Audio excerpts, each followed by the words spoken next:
It's one of our greatest traditions. Why do we do this? You could just buy your meat at a grocery store. You could just buy a moth-eaten mount at a garage sale. And you could just play a hunting video game. But you're not the type to stop at could. You put food on the table and dirt on your hands. You leave great memories in the rear view.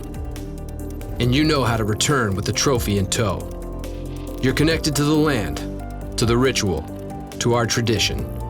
10,000 years strong.